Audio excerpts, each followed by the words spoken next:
자, 우리 21번부터 다시 한번 보도록 할게요. 50대 남자가 의식저와 함께 호흡이 좋고 이제 제시가 됐고 심전도를 봤어요. 이 심전도는 여러분들 너무 많이 봤던 심전도잖아요. 그래서 고민하지 않고 그냥 3도 방실 차단 찾았을 거고, 그러면 혈액학적으로 안정적인가 불안정적인가, 불안정하구나 혈압을 받고, 그러면 아이고 이거 우리가 할 수 있는 게 뭐예요? 혈액학적으로 불안정한 섬액 환자한테 우리가 해줄 수 있는 것은 아트로핀을 투여하거나 TCP를 하거나라는 거예요. 근데 제시가 두 개 다 되어 있어요. 근데 아트로핀 뭐예요, 이거?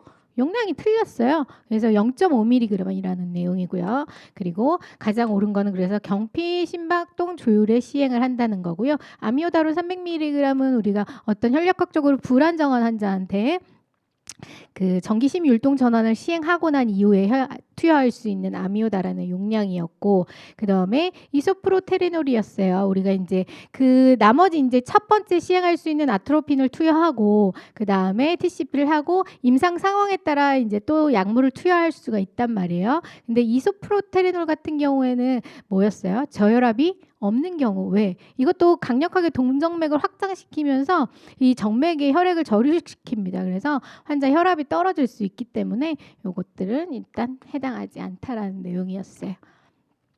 그리고 22번이었어요. 우리가 이거 할 때 그랬잖아요. 18을 찾아가면서 우리가 지금 현장 구급대원들 뽑는 시험 이것까지 해야 되냐라고 했지만 난도를 올릴 가능성에 대비해서 그래도 한번 해보자라고 했던 게 아니나 다를까 난도를 올린다고 냈네요, 여러분들. 자, 그래서 근데 제가 그 파이널 자료에도 넣어드렸잖아요. 근데 여러분들이 제가 두 가지 숫자를 일단 기억하자고 했는데 시험장에서 이게 헷갈렸다고 하더라고요. 그래서 답이 안 나와서 자기 너무 당황했다라는 선생님들이 있었어요. 그래서 이거 한번 볼게요. 그래서 기본적으로 우리가 두 가지 숫자를 기억해야 된다. 그래서 18을 기억하자. 막 이러면서 우리 욕하면서 기억했잖아요. 그 다음에 심장 박출력을 어떤지를 확인하기 위해서는 심박출 계수가 필요하다. 그래서 2.2였단 말이에요. 근데 지금 문제에서 보아하니 자, 폐모세혈관 세기압이 20이었어요. 그러면 18보다 뭐예요? 올랐다는 거죠. 그러면 요렇게 되겠구나. 요것만 봤을 때 요렇게 되겠다라는 거고요. 그 다음에 제시된 거 심박출 계수가 1.7이었어요. 그러면 심장의 박출력이 2.2보다 떨어져 있구나라고 얘기를 하는 거예요. 그러면 뭐예요? 요렇게 가는 거지. 그렇기 때문에 이 환자는 심각한 좌심실 부종과 폐부종이 동반돼 있다. 그래서 일단 환자한테는 뭘 해야 된다? 도파민을 투여해야 된다라는 게 답이었습니다. 그래서 요 도식 요것만 여러분들이 이 숫자와 요 내용만 잘 기억을 하셨다 그러면 일단 답은 어렵지 않게 찾을 수 있었던 문제였어요. 안 했으면 어려웠을 텐데 그래도 조금 다뤘던 거라서 괜찮았을 것 같고요. 이거 고민을 많이 하셨다고 하더라고요. 자. 적응증으로 옳지 않은 것은 그래서 1번이었어요. 이게 나머지는 적응증으로 해당합니다. 일단 급성 심근경색으로 심장성 쇼크가 발생한 경우, 그런 경우에는 우리 심장성 쇼크가 발생한 경우에 가장 좋은 게 뭐라 그랬어요? 관상동맥 중재술이라고 얘기를 했었잖아. 그래서 맞는 내용이고요.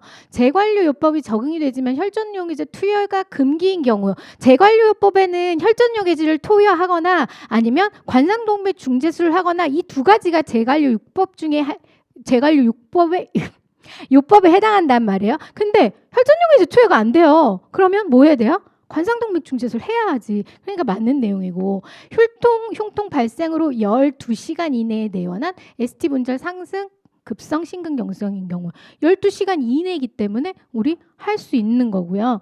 이게 뭐였냐면 이거 이제 선지가 낯설어서 그래요. 왜냐면 경증의 좌심실 부전 및 폐부종이 있는 경우 이렇게 나와 있는데 이 적응증에 보면은 클리프 우리 클래스 3하고 4인 경우라고 그랬어요. 이 3하고 4인 경우가 뭐냐면 중증의 좌심실 부전 및 폐부종, 심장성 쇼크가 있는 환자들한테 관상동맥 중재술이 필요하다는 거예요. 근데 경증의 좌심실 부전 및 폐부종에 있는 경우에는 이건 뭐예요?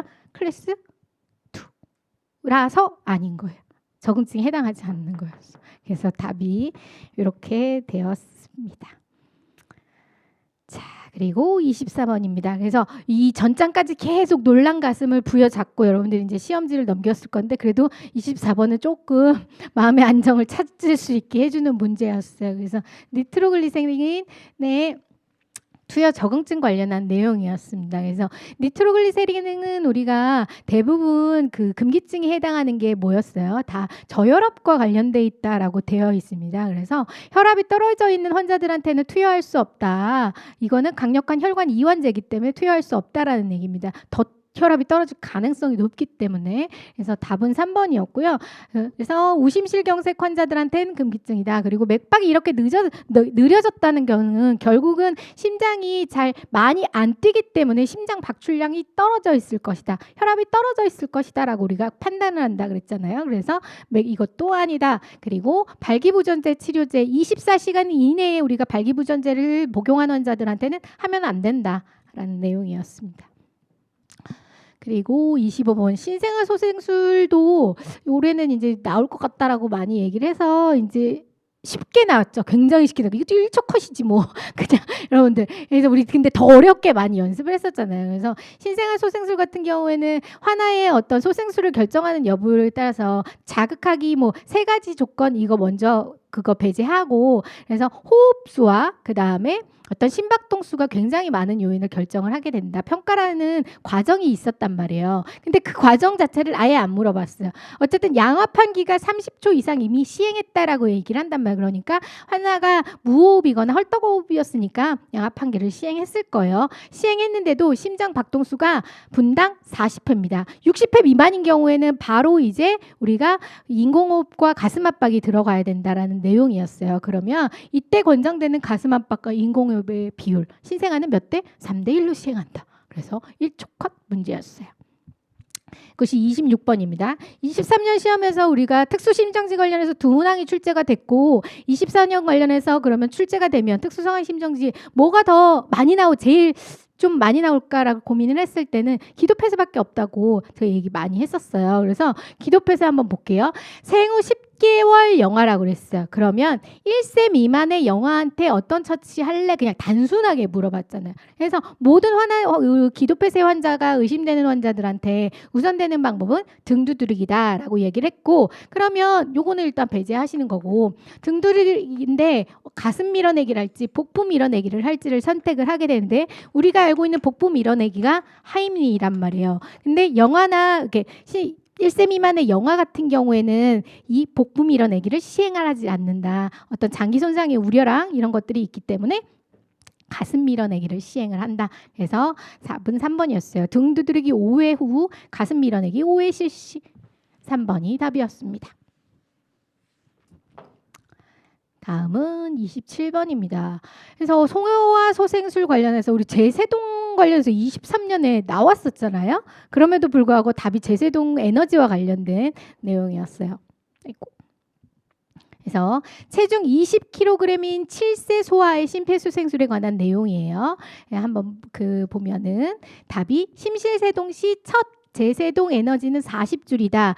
우리 소아의 제세동은 몸무게에 따라 달라진다. 그래서 첫 에너지는 2줄이라고 얘기했어요. 근데 하나의 체중이 20으로 제시가 되었기 때문에 첫 에너지는 40줄로 선택을 해서 제세동을 시행을 한다라는 내용이고요. 그리고 나머지 손지들 보면은 어렵지 않았죠. 가슴 압박 속도는 어떻게 해요? 분당 100에서 120회라는 내용이고요. 가슴 앞뒤 전후 두께, 뭐 앞뒤 두께 헷갈려갖고 여러분 전후 이거 헷갈리진 않았죠? 어쨌든 요거 그래서 3분의 1 깊이로 가슴 압박을 시행한다. 그리고 1인 소생술에는 가슴 압박과 인공호흡의 비율은 15대 2다. 소아와 영아는 1인과 2인이었을 때 구조자가 1인인지 2인인지에 따라 가슴 압박과 호흡의 비율이 달라졌습니다. 그래서 1인인 경우에 30대 2로 가고 2인인 경우에는 15대 2로 간다는 얘기입니다. 그래서 1인 소생술이 아니라는 거죠. 2인 소생술 시에 이렇게 시행할 수 있다라는 내용이고요. 그리고 파크랜드 관련이었어요. 여러분들이 이제 파크랜드는 이제 나올 것이다라고 예상을 했었고, 그런데 다만 여러분들 굉장히 걱정을 많이 했던 게 뭐였냐면 단서를 어떻게 줄 것인가였어요. 단서를 이게 과연 개정된 파크랜드로 나올지 아니면 그냥 파크랜드인데 뭐 단서를 줄지 그래서 여러분들 달달달달 떨고 있었단 말이에요. 그래서 근데 걱정하지 마세요. 명확하게 제시를 해줄 거다라고 얘기를 했었습니다. 그래서 다행히 우리의 우려를 청에서 알고 있었던 거죠. 그래서 일단은 친절하게 뭐예요? 4mm로 계산해라. KG로 4mm로 계산해라 라고 되어 있으니까 우리 개정 전 것과 같이 똑같이 계산을 하시면 됐어요. 그래서 수액을 투여하려고 하는데 그러면 얼마나 줄 것인지를 우리가 계산하고자 할 때는 필요한 게 있었어요. 뭐 필요해요? 체중이 필요해요. 그 다음에 이 환자가 얼마나 화상을 입었는지 화상의 체표 면적이 필요합니다. 그리고 그럼 이 환자한테 얼마나 줄 건지 수액이 양이 필요해요. 근데 보니까 4mm로 준다고 했단 말이에요. kg당. 그러면 환자의 체중은 60kg였고요. 4mm로 준다고 했어요. 그러면 우리 이제 체표 면적을 봐야지. 봤더니 오른쪽 팔 전체의 3도라고 했어요. 4.5, 4.5 앞뒤에서 9 가는 거고 가슴과 복부라고 했어요. 가슴과 복부. 그러니까 18로 가는데 여기서 그럼 우리가 빼야 될 것이 있는가? 1도를 제외해야 되는가를 봤을 때 2도의 여러 화상이라고 했으니까 뺄 거는 없어요. 27인 거죠. 그래서 여기 보면 이렇게 계산해서 전체 수액량을 계산해서 8시간 계산하고 1시간 계산해도 되는데 여기서 물어보는 건 1시간 동안 투여할 거였으니까. 근데 우리가 4mm로 계산 기준으로 했을 때 쉽게 계산하는 서식이 있었잖아요. 뭐였어요? 0.25 곱하기 그 다음에 60 곱하기 27 이렇게 해서 405 쉽게 해서 이것도 약간 눈에 뭐가 씌이셔가지고 많이 요 305를 많이 하셨어요. 답은 근데 405였습니다. 그리고 29번입니다. 어느 정도 이미지를 활용할 거라고는 생각은 해서 우리 문제풀이에 제가 이상하게 그리진 그 팔 부러진 거 한번 연습을 한 적은 있는데 사진으로 제시가 됐어요. 그래서 답은 어렵지 않게 찾았을 거예요. 그래서 꼴레시 골절 뭐였냐면 손을 짚은 환자의 사진이라고 그랬어요. 그래서 손을 짚고 환자가 많이 발생할 수 있는 게 꼴레시 골절이라고 그랬는데 손을 이렇게 짚었을 때 발생하는 게 꼴레시 골절이고 손등으로 이렇게 짚었을 때 만약에 부러진다 그러면 이거는 스미스 골절이라고 얘기를 했었어요. 그리고 꼴레시 골절은 그래서 우리가 음포크 변형이라고 얘기를 하고 있고 그다음에 나머지 이제 복서 골절 같은 경우에는 새끼 손가락의 건투 골절이라고도 얘기를 한답니다. 근데 뭐 그런 게 있다 정도로 넘어가시면 되겠고 만약에 나온다면 이거 아니면 이거였잖아요. 그래서 생나무 골절은 우리 소화의 유연한 뼈 속성으로 인해서 발생할 수 있는 소화의 특징적인 골절의 형태였습니다. 그리고 30번입니다. 출혈의 단계 이거는 진짜 중요하다 많이 얘기했었는데요. 그래서 이것도 이제 어렵게 나오면 한없이 어렵게 나오는데 굉장히 쉽게 나왔죠. 그래서 우리가 일단 출혈의 단계가 나오면 이 사람이 얼마나 피를 흘릴 수 있는지 출혈이 가능한지를 좀 예상을 해야 되잖아요. 봤더니 넙다리 뼈가 골절이 되었다라고 얘기를 했어요. 넙다리 뼈가 골절됐을 경우에 우리가 예상할 수 있는 출혈량은 약 1500 이상, 1500에서 1500 이상이란 말이에요. 근데 1단계는 뭐예요? 750 어이구 1단계는 750 정도로 예상하잖아요. 그러니까 일단 이것도 배제할 수는 있어요. 여기서부터 배제할 수 있지만 완벽하게 이제 뒤로 가면서 봐야 돼요. 일단 제시된 건 뭐였어요? 환자의 의식 저하입니다. 1단계와 2단계의 환자 상태는 어때요? 의식이 저하되지 않아요. 3단계부터 혼미로 들어가고 4단계에 혼수로 들어간단 말이에요. 그리고 그러면 2단계도 이제 가볍게 그럼 3, 4단계 어떻게 할 것인가 뭔가 의식이 떨어져 있으니까. 근데 봤더니 뭐예요? 중요한 거 혈압이 제시가 되어 있습니다. 그래서 혈압이 90 이하인 경우에는 3단계로 가고 60 밑으로 떨어진 경우에는 4단계로 간단 말이에요. 그래서 답은 3번이었습니다. 31번입니다.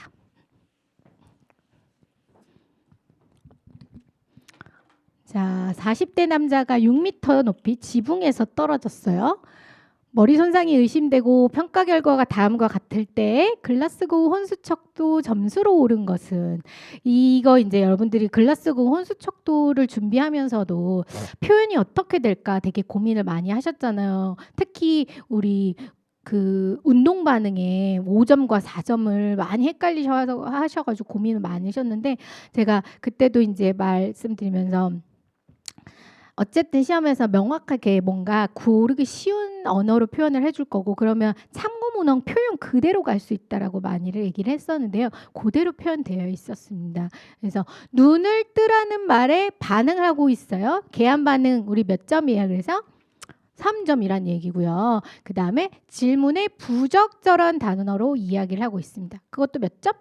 3점인 거고요. 그리고 통증 자극의 비정상적인 굽힘 반응입니다. 어떤 우리가 여러분들이 굴곡 반응이 있어가지고 5점하고 많이 헷갈려 있었잖아요. 근데 이게 보면 비정상적인 굽힘, 겉질 제거라고 나왔기 때문에 이거는 몇 점?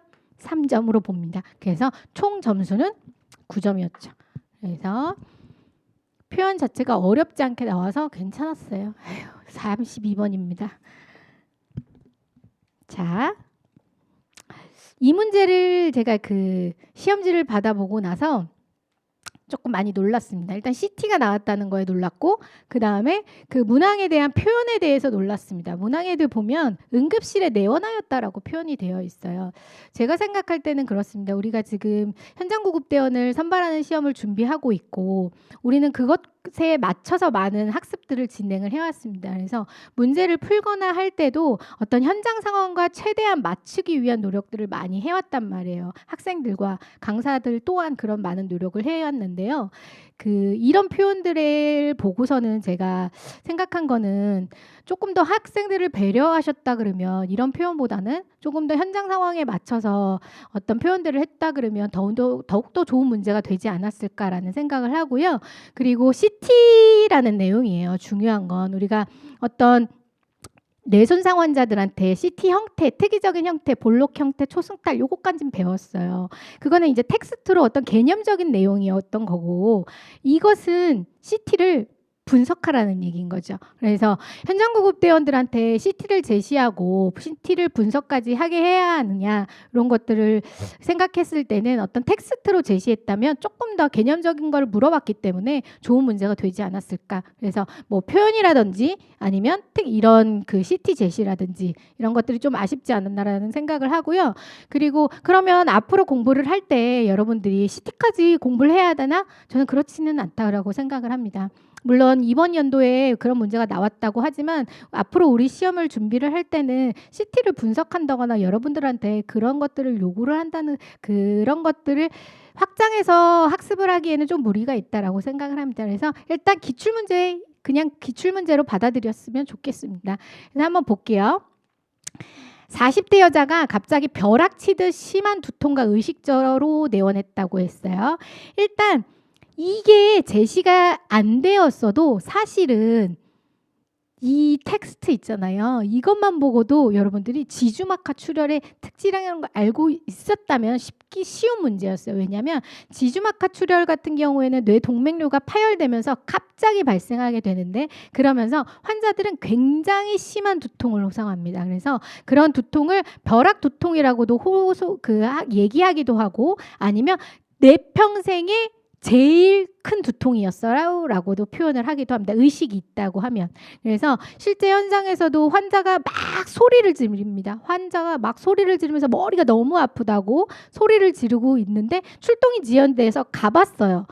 멀리서 출동을 했어. 근데 봤더니 환자는 이미 멘탈이 처져 있어요. 그리고 병원에서도 사망 가능성이 매우 높은 게 이 뇌쥐주막하 출혈입니다. 그래서 뇌쥐주막하 출혈에 대한 내용이었고요. 그럼 CT를 그래도 제시가 기출이니까 제시가 됐으니까 보자면, 일단은 CT상에서는 이 허연 거는 두개골입니다. 두개골이고, 그 다음에 이게 지금 영상으로는 잘 안 보이겠지만 이런 형태가 되어 있어요. 요렇게 이런 형태가 되어 있다면 하얗게 지금 음영이 보인다는 거잖아요. 정상적이라 그러면 이 여기는 뇌교 부분이어서 어떤 색이냐면 까만색으로 표시가 되어야 합니다. 근데 출혈로 인해서 여기가 이렇게 하얗게 되어 있는 거예요. 그리고 형태는 우리가 그 배운 것 중에 경질막 바깥 출혈은 복록 렌즈예요. 경질막 밑 출혈은 어떤 초승달이에요라고 했잖아요. 여기서 우리가 이게 표현을 할 때 별 모양이라로도 하고 불가사리 모양이라고도 합니다. 그래서 이런 형태가 나오면 이런 지주막같이 출혈의 특징이었습니다. 그래서 여러분들이 아마 이 CT를 보고 많이 당황하셨을 거라는 생각을 하고 있습니다. 자, 33번입니다. 뇌압 상승 시 나타나는 혈압의 증가, 맥박 감소, 불규칙 호흡을 일컫는 용어로 옳은 것은, 그래서 지난 시험에 우리가 백스트리아드 나오면서 백스의 3증후 나오면서 이것도 단독 출제 무조건 가능하다. 그러니까 이것만 좀 암기하자라고 했던 거. 그래서 요거는 쿠싱의 3증후였고요. 그리고 달무리 증후 같은 경우에는 이거는 우리 그 뇌바닥 골절 있는 환자한테 어떤 옅은 색의 원형으로 혈액이나 뇌척수액이 분리되면서 이렇게 나오는 거였고, 쿠스마울 증후는 뭐였어요? 들숨시 목정맥패인데, 그래서 우리 심장눌림증, 심장 이게 외상으로 접근하자 그러면 심장눌림증 환자한테 있을 수 있는 거고, 바빈스키 증후는 그냥 뭐 여러분들 그냥 넘어가셔도 될 것 같아요. 그냥 선지 하나 넣은 것 같고요. 그리고 34번 해파리였습니다. 그래서 이 해파리를 하면서 그 모의고사도 할 때도 제가 얘기했었고 파이널 자료에도 설명을 해드렸는데 많이 틀리셨어요. 그래서 제가 그 이제 시험 직후에 이제 카페에 올라오는 글들을 보면서 아니 도대체 제가 파이널에도 이렇게 XX 해가면서 드렸는데 왜 이거를 이렇게 쉽게 답을 찾지 못하셨을까라는, 그래서 제가 너무 안타까웠던 문제였어요. 그래서 요거 이렇게 보면 답은, 그래서 우리가 혹시 해수라고 표현이 돼 있어서 바닷물을 못 참은 건가? 별의별 생각을 많이 했습니다, 여러분들. 근데 어쨌든 그래서 바닷물을 로 세척을 해야 된다. 해파리 쏘였을 경우에는 해파리에 있는 촉수에 의해서 독소가 계속 촉수에 자포라고 하는 독침이 있단 말이에요. 그래서 그거를 제거를 해줘야 되고, 제거를 할 때는 뭐 카드로 밀어서 제거를 한다거나 이런 것들 할 수 있어요. 그래서 문질르지 말고 이런 걸 해야 되는데, 이렇게 제거를 하고 그 다음에 어떤 세척을 해야 되잖아요. 세척을 할 때 그럼 뭘로 세척을 할 것이냐? 해수나 생리식염수로 할 수 있다는 거예요. 할 수 있어. 뭐냐, 생리식염수에도 나트륨 성분이 있잖아요. 그래서 그렇게 그냥 같이 한다고 생각하시면 되겠고, 나머지들 이런 거 있잖아요. 생수, 수돗물, 증류수 이런 것들은 다 자포를 오히려 자극한다라는 거예요. 그래서 독소의 방출이 더 유발시킬 수 있기 때문에 이걸로는 세척하지 않는다라고 보시면 되겠습니다. 그리고 35번이었습니다. 감압병도 굉장히 많이 안타까웠습니다. 감압병 관련해서 모의고사에서도 많이 출제를 했고, 그 동영 모의고사도 하면서 제가 필기해드린 부분들이 있었잖아요. 기억이 안 나셨어요, 쌤? 기억? 맞췄습니다. 다행입니다. 그래서 이거를 많이 틀리셨다. 이거 왜 그랬지? 라는 생각이 너무 많이, 이제 낯선 선지가 있었지. 분명 낯선 선지가 있었지만 우리가 그 문제를 푸는 스킬이 있잖아요. 여기 보면 옳은 것을 묻고 있으면 아닌 것을 소거해서 푸는 방법이 있잖아요, 여러분들. 그러면 호흡이 용이하도록 반자위 자세로 이송한다. 우리 감압병 환자는 앙화의로 이송한다라고 매번 얘기했었고, 공기색전증이 발생할 수 있으므로 저농도 저유량 산소를 제공한다. 필기 내용에 있었어요. 고농도로서 해야 되고 저유량 산소 주지 말아라라고 안내해드렸단 말이에요. 그리고 항공 이송할 경우에, 감압병은 항공 이송하기에는 왜 압력에 되게 민감한 손상이기 때문에 안 하면 좋겠지만, 어쩔 수 없이 이송을 하게 되면 어떻게 한다고? 기내 압력은 수중의 압력이 아니에요. 수중의 압력도 아니에요, 여러분들. 그래서 그다음에 가장 높은 고도를 유지하는 게 아니라 제일 낮은 고도를 유지하라고 제가 해드렸던 거 기억해요. 그래서 그러면 수중도 아니고 이거는 수면이었어요. 수면의 기압. 결국 완벽하게 아닌 거를 이렇게 보다 보면 낯선 게 하나가 남죠. 의식이 명료한 환자는 알코올이 없는 음료를 마시게 된다. 고민하셨겠죠. 의식이 있는데 이거 뭐야? 의식이 명료한 환자한테 알코올이 없는 음료 마시게 해도 되는 건가라는 고민을 하셨겠지만 왜 일반적인 원칙이 우리가 어떤 그 현장에서 만난 환자들한테 뭘 구강 내 섭취를 시키거나 그러질 않으니까 다만 한다는 거예요. 의식이 있는 경우엔 알코올을 제외한 음료들을 먹일 수가 있습니다. 그래서 참고문헌에 따르면 어떻게 나와 있냐면 의식이 명료한 환자는 과일 주스나 스포츠 음료와 같은 알코올이 들어있지 않은 음료를 마시게 한다라고 되어 있습니다. 그래서 제가 하여튼 그랬어요. 그래서 여러분들 어떤 문제를 푸는 스킬이 약간 부족하셨나? 아니면 하여튼 그랬습니다. 그래서 감화병 관련한 내용이었고요. 36번입니다. 이거 답을 쉽게 찾으셨을 거예요. 왜? 하도 많이 해가지고. 근데 이 보면 10대 후반인 여학생이 5시간, 6시간 전에 타이레놀 먹었다고 했어요. 제가 이제 아세트아미노펜 관련해서 이제 타이레놀로 제시될 수 있다. 근데 친절하게 써줬어요. 그냥 아세트아미노펜이라고 얘기를 했고 21의 알을 과다 복용하였다고 했어요. 한 알이 500mg이라고 하면 적혀 있고 총 용량이 10.5g으로 정도로 추정이 됩니다. 그러면 우리가 아세트아미노펜의 독성을 일으키는 용량이 얼마나 될 것이냐? kg당 150mg이에요. 그러면 이 지금 몸무게가 제시되어 있지 않다 하더라도 10대 여학생이면 한 40도? 40kg 정도? 이렇게 잡아본다 그러면 한 6,000mg이 나온단 말이에요. 그러면 이 환자에게서는 어때요? 독성이 발생할 수 있다라는 겁니다. 그래서 보면 이 환자 지금 21알 먹었잖아요. 21알 먹었잖아요. 그런데 500이라 그랬잖아요. 그러면 10.5g이라는 게 1,500mg이란 얘기예요. 그러면 이 여자의 막 6,000mg 정도 먹었을 거라고 추정을 했으니까 그러면 독성 용량 그 기준으로 했을 때 6,000mg이 넘었을 경우에 독성을 일으킬 가능성이 높다라고 했으니까 얘가 지금 1,500 먹었으니까 독성이 있다라고 우리가 생각을 하는 거예요. 그래서 독성이 발생하지 않음으로는 맞지 않다는 거예요. 독성이 발생했지. 많이 먹었으니까. 그리고 구토를 유도하여 약물을 제거한다? 아니라는 거예요. 기본적으로 우리가 어떤 독성 음독을 하거나 했을 때 구토를 유발시키지는 않는다라는 기본적인 원칙인 거고요. 그리고 위세척으로 약물을 제거하고 지금 먹은 지 5시간, 6시간 지났어요. 위세척은 최소 1시간 이내 빠르게 빨리 왔을 때 제거를 시도해 볼 수 있는 방법입니다. 그래서 답은 그냥 명확하게 쉽게 이제 집은 거고 여러분들 찾은 거고 나머지는 이래서 안 된다라는 내용이에요. 자, 37번입니다. 여러분들이 이거 보고 쓸개염 어디 갔어? 찾은 거 아니에요? 그렇죠? 네, 분명히 우리 쌤들 쓸개염 찾았겠다. 나 이런 생각 많이 했거든요. 근데 일단 쓸개염이 없으면 이제 다른 걸로 찾아야지 뭐 어쩌겠어요, 여러분들.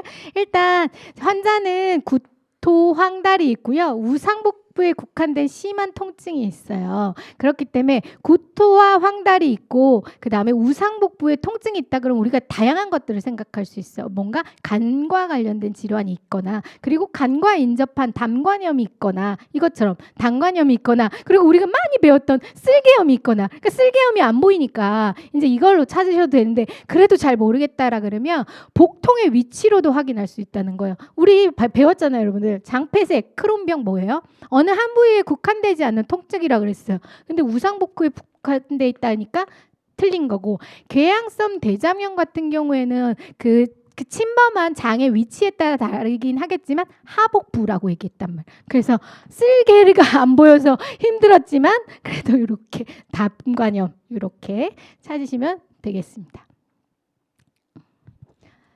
그 다음에 38번이죠. 아까 지주막하 출혈과 마찬가지로 좀 아쉬운 부분이 이것도 있어요. 응급실에 내원한 이런 표현들이 조금 더 우리 시험에 맞게 조금 더 이런 표현들이 좀 잘 이루어졌으면 더 좋은 문제이지 않았을까 이런 생각을 들고요. 이 질환과 관련해서는 20년에 소방안전교육사에 기출된 바가 있습니다. 소방안전교육사에 비슷한 문항에 출제가 된 바가 있었는데요. 그때 당시에 출제됐을 때 쯔쯔가 무시병, 쯔쯔가 이 두 개 다 뭐가 저기 표준어인지는 모르겠지만 사용은 되더라고요. 그때 그 소방안전 기숙사에 기출됐을 때 이렇게 선지들이 그대로 있었어요. 스스가무시병, 렙토피라증, 유행성 출혈열이 있었고 나머지 선지는 말라리아였어요. 그랬을 때 이때는 이제 쉽게 그 감별이 가능했어요. 왜냐하면 이 사진을 보게 되면 여기 보면 잘 안 보이겠지만 이게 까맣게 생긴 딱지예요. 까맣게 생긴 딱지. 그래서 이게 뭐냐면 이 진드기가 물리고 난 이후에 여기에 이제 까만 딱지가 나중에 생기는 게 쯔쯔가무시병의 특징입니다. 그래서 이것만 보고 일단은 쯔쯔가무시병을 찾으셨어도 되고 일단 아니면 근데 진드기 매개하는 거잖아요. 진드기 매개라고 그러면 더 깊게 생각하신 쌤들은 이렇게 있었어요. 스스가무시병, 그 다음에 중증 열성 혈소판 감소 증후군. 이것도 진드기를 매개한 경우에 발생합니다. 그래서 이거랑 렙토피라증이랑 유행성 출혈열은 배제하셨어도 돼요. 유행성 출혈열은 들쥐의 배설물 관련한 내용이고요. 그 다음에 렙토스피라증은 가축이나 야생 동물의 소변으로 감염이 되는 어떤 매개를 한단 말이에요. 그래서 두 개는 배제를 하는 거고, 그러면 이제 두 개 다 진드기 매개인데 뭘로 보느냐? 완벽 임상에서는 이 가피가 있었다 그래서 완벽하게 스스가무시병이라고 배제할 수는 없지만 참고문헌적으로 가피가 있으면 스스가무시병으로 보고 그 다음에 이 중증 혈소판 감소 증후군 같은 경우에 다르게 구분을 한다는 게 있어요. 그래서 제가 논문까지 어떤 쌤이 보내주셔가지고 찾아봤거든요. 이 두 개를 구분할 때는 어떤 물림 부위를 확인하래요. 물림 부위. 그런 것까지 이렇게 학습하기엔 너무 범위가 넓어지기 때문에 일단 이렇게 보면 이 가피로서 이제 확인할 수가 있겠고요. 그리고 이 스스가무시병일 때 그 물림 부위를 확인하라 그랬잖아요. 물림 부위 이 겨드랑이에서 호발한다는 내용이 있습니다. 그리고 그냥 알려드릴게요, 여러분들 제가 찾은 거. 만약에 이 중증 혈소판 증후군 같은 경우 있잖아요. 이런 경우에는 하지와 상지 복부, 서해부 쪽에 이렇게 어떤 물림 부위가 관찰이 된다라는 특징이 있습니다. 참고만 하세요, 여러분들. 잊고 싶은 문제였습니다. 자, 그리고 39번입니다. 우리 발포제에 노출된 확자에게 처치로 옳은 것은 그래서 우리가 대량 재난을 공부하면서 대량 살상 무기들에 대해서 공부했는데 되게 힘들었어요. 왜냐하면 너무 낯선 내용이어가지고. 근데 어디까지 나올까 고민을 많이 했는데 일단 간단하게는 나왔어요. 그래서 수포작용제라고 나왔어요. 수포작용제는 화학제 중에 하나, C의 하나였어요. 그래서 수포작용제에 노출되는 경우에는 어떤 수포 물집을 형성을 한다라고 되어 있고 그 다음에 그게 계속 어떤 화상을 유발하거나 이런 것들을 할 수 있다. 그래서 응급처치 제일 우선되는 게 뭐였어요? 제거해야지. 얘 빨리 제거를 해준다. 그래서 우리가 배운 거 뭐 희석하는 것도 있었고 이런 것들 어떤 오염물질 제거를 할 수 있는 방법을 해야 된다는 거. 그래서 여러분들 교재에 그대로 있었단 말이에요. 응급처치 이렇게. 그래서 이것도 많이 조금 이게 다양한 거를 학습하다 보니까 여러분들이 생각이 많아졌어요. 그래요. 왜냐하면 이제 유해물질을 접촉했으니까 우리가 환자를 트리아지하고 분류하고 그 다음에 이거 해야지 이런 뭔가 이렇게 단계적인 절차로 가다 보니까 쉬운 것도 이렇게 어렵게 답을 찾았던 것 같아요. 그래서 일단은 요거는 수포작용제는 응급처치는 빨리 그 오염물질을 제거하는 게 우선시 되겠다 이렇게 보시면 되겠고요. 그리고 마지막 문제입니다.